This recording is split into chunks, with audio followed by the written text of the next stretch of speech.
Bonjour mes amis, que Dieu vous bénisse tous, et que cette bénédiction arrive en cet instant, exactement en cet instant, pendant que vous écoutez ce message.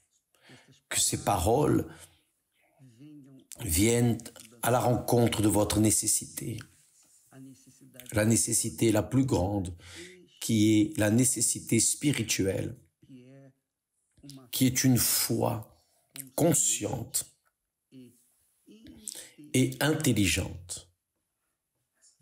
Cette foi consciente et intelligente fait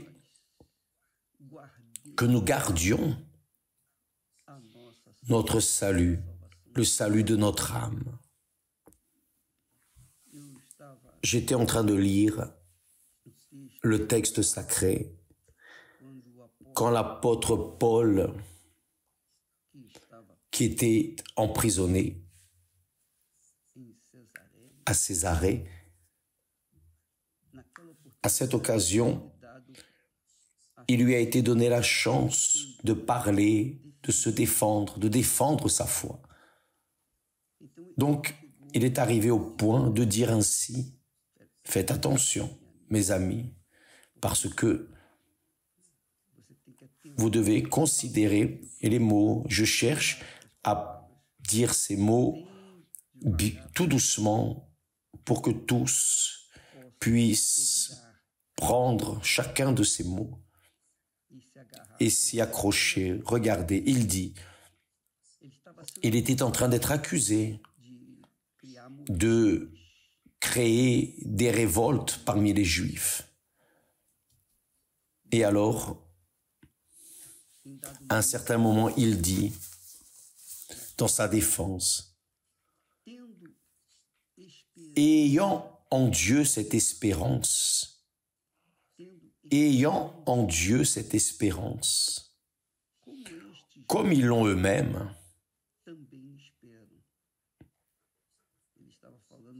il parlait de ses accusateurs, eux aussi espèrent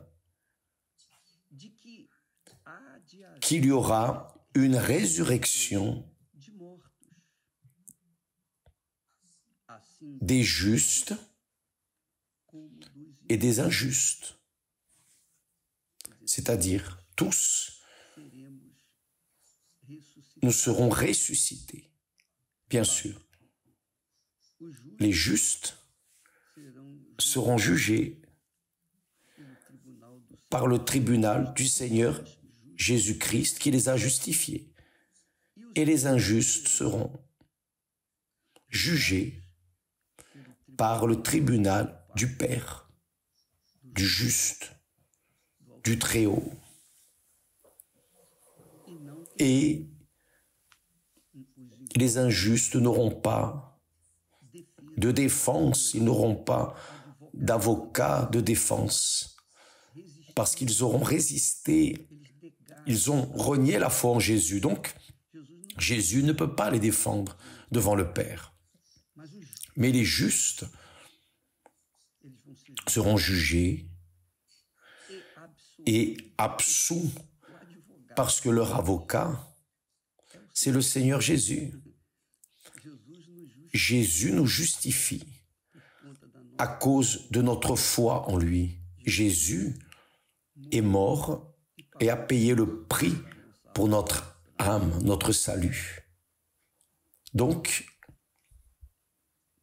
dans le tribunal, il va défendre les justes et ces justes seront sauvés. Mais dans le tribunal du Père, il n'y aura pas d'avocat pour défendre les injustes. Ils seront condamnés, ils seront jugés d'abord et ensuite condamnés parce qu'ils n'auront pas eu personne pour les défendre. Un seul pourrait les défendre, qui est Jésus. C'est pour cela que nous insistons sur le fait que les personnes doivent livrer leur vie à Jésus, l'âme à Jésus, et faire de lui leur Seigneur et Sauveur, pour qu'ils puissent avoir Jésus comme leur avocat de défense. Imaginez, vous pensez que l'avocat, étant enfant du juge, perdra une cause parce qu'il est mort pour eux. Il est mort pour nous justifier. Mais il dit, alors Paul dit, ayant en Dieu cette espérance, comme ils l'ont eux-mêmes, qu'il y aura une résurrection des justes et des injustes. C'est pourquoi, c'est-à-dire, il y aura la résurrection des justes et des injustes. C'est pourquoi, faites attention, il dit, c'est pourquoi je m'efforce d'avoir constamment une conscience sans reproche, une conscience pure. Vous rappelez-vous que Jésus a enseigné dans les béatitudes, heureux ceux qui ont le cœur pur, car ils verront Dieu. Et oui, Paul dit, c'est pourquoi je m'efforce d'avoir constamment une conscience sans reproche, sans que l'on m'accuse, une conscience pure, une conscience d'enfant, d'un enfant innocent. Vous voyez, c'est pourquoi je m'efforce d'avoir constamment une conscience sans reproche. Faites attention maintenant. Une conscience sans reproche devant Dieu. Rien ne m'accuse devant Dieu et devant les hommes, c'est-à-dire rien ne m'accuse devant les hommes. C'est-à-dire notre conscience doit être toujours pure. Que cela soit devant Dieu ou devant les hommes. Devant Dieu, notre conscience est purifiée à cause du sang de notre Seigneur Jésus-Christ, son Fils, qui nous justifie. Et devant les hommes, nous pardonnons. Si je pardonne, alors je reste en paix, ma conscience reste en paix. Si vous pardonnez la personne qui vous a offensé, qui vous a blessé, qui a marqué votre vie, détruit votre mariage, détruit votre pureté lorsque vous étiez enfant, je ne sais pas, peu importe. Si vous pardonnez cette personne, votre conscience sera pure et en paix. Elle va vous amener la paix, une conscience pure avec Dieu et pure envers les hommes. C'est pour cela que Jésus a dit, oh, si vous pardonnez vos offenseurs, alors votre Père céleste vous pardonnera également. Si vous ne pardonnez pas, votre Père ne vous pardonnera pas non plus. Donc, votre conscience, mes amis, va vous dire si vous avez quelque chose ou non contre quelqu'un.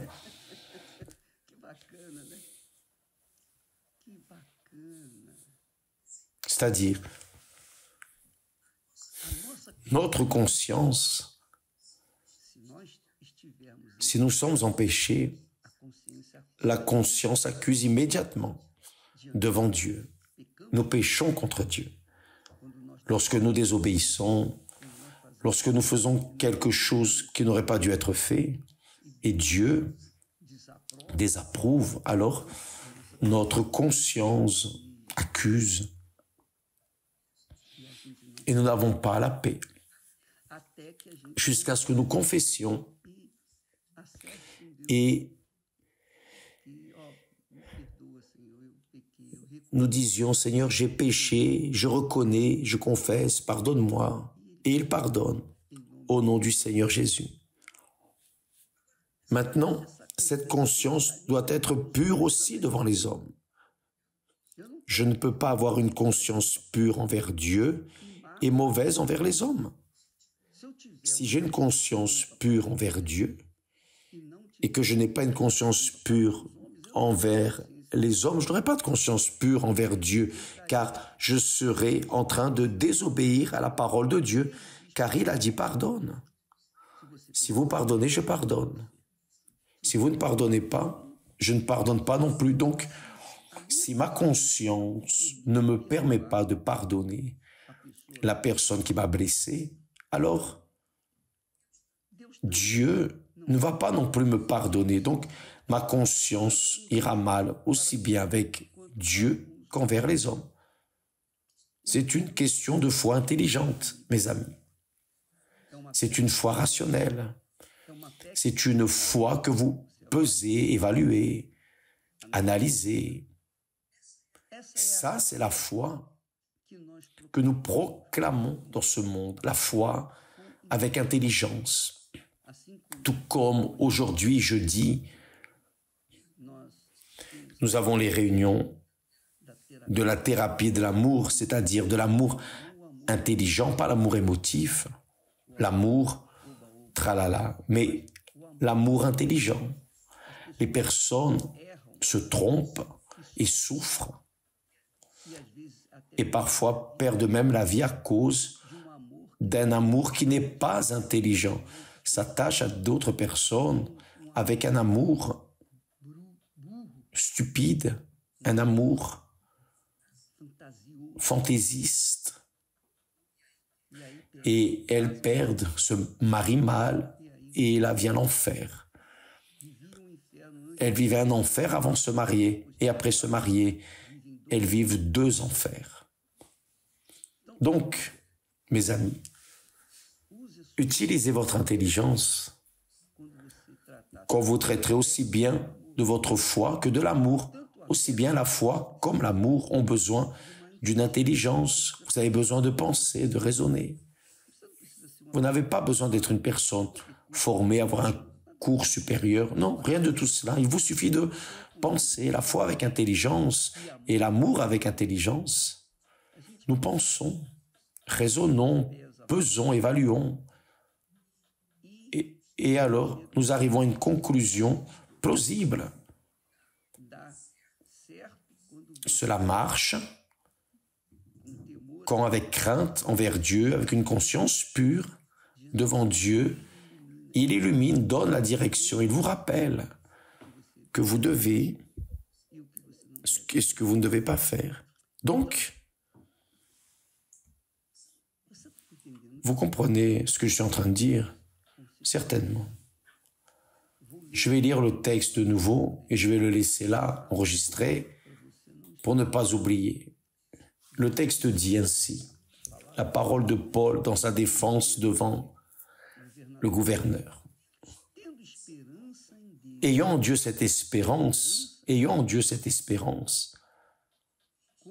comme ils l'ont eux-mêmes, c'est-à-dire ceux qui l'offensaient, ses accusateurs, comme ils l'ont eux-mêmes, qu'il y aura une résurrection des justes et des injustes. Qu'est-ce qu'il y a d'erroné de dire cela, de penser ainsi? Vous concordez avec moi, n'est-ce pas? Bien sûr, il y aura une résurrection des justes et des injustes. C'est pourquoi, et là Paul dit c'est pourquoi, parce qu'il y aura une résurrection des justes et des injustes, parce qu'il y aura résurrection des justes, je m'efforce d'avoir constamment une conscience sans reproche, pure, car quand je serai devant le trône de mon Seigneur, je ne veux pas qu'il vienne me condamner à cause d'une mauvaise conscience que j'aurais vécue sur terre, que cela soit envers lui, que cela soit envers les autres. Ma conscience doit être pure. Donc, je cherche, Paul dit, je m'efforce à cause de la résurrection que nous aurons, et un jour nous serons devant le tribunal du juste, alors je m'efforce d'avoir constamment une conscience sans reproche, pure, propre, limpide, devant Dieu et devant les hommes.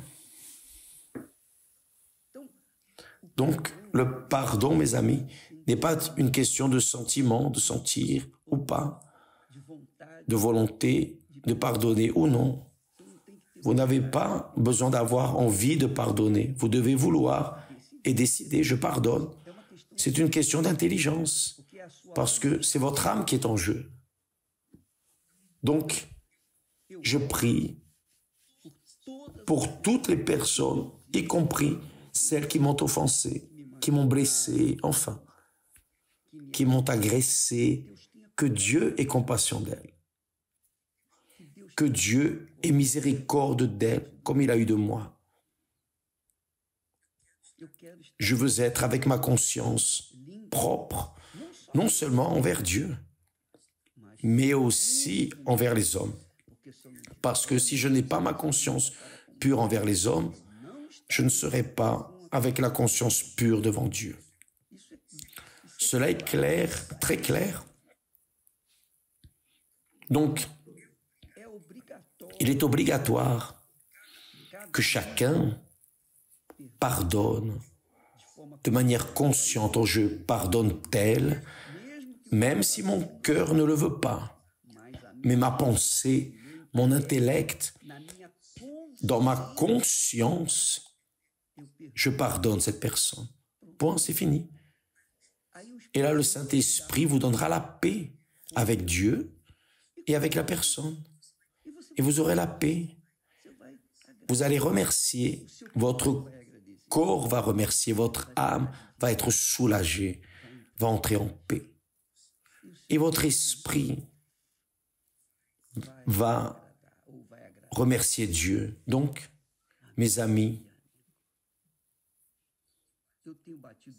je parle beaucoup à ce sujet du pardon. Vous savez pourquoi? Parce qu'à l'époque de Jésus, les scribes qui écrivaient la Bible, qui recopiaient la Bible, il n'y avait pas de typographie. Ils devaient recopier manuellement. Les scribes,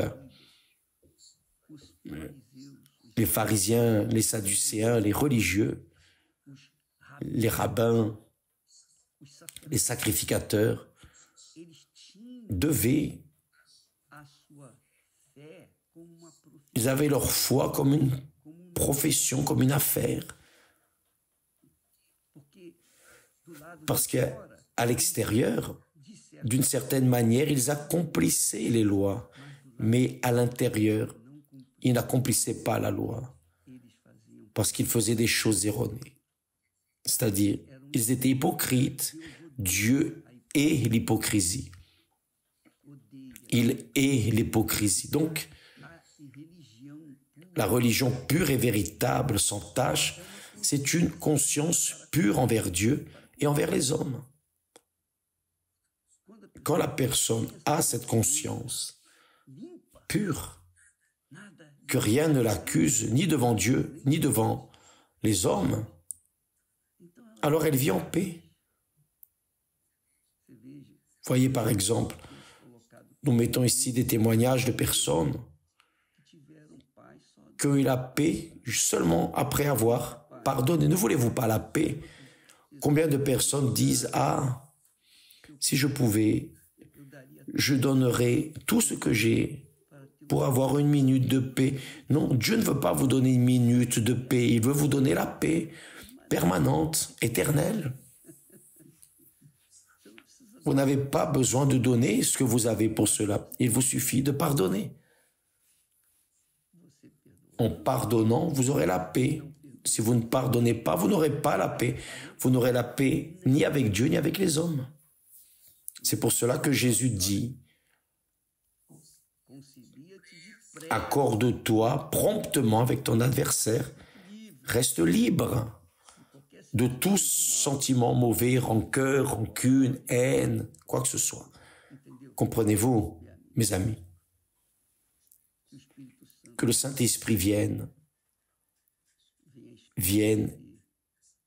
éclaircir ce message dans votre vie pour que vous puissiez le pratiquer et profiter d'une vie en communion avec Dieu.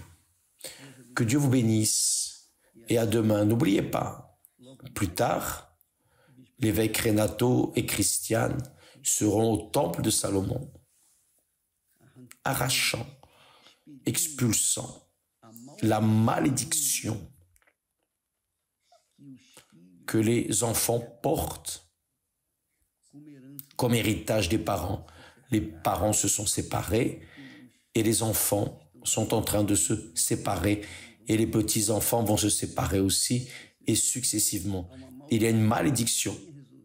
Venez résoudre ce problème. Il va vous orienter, il va prier pour vous, il va briser cette malédiction si vous obéissez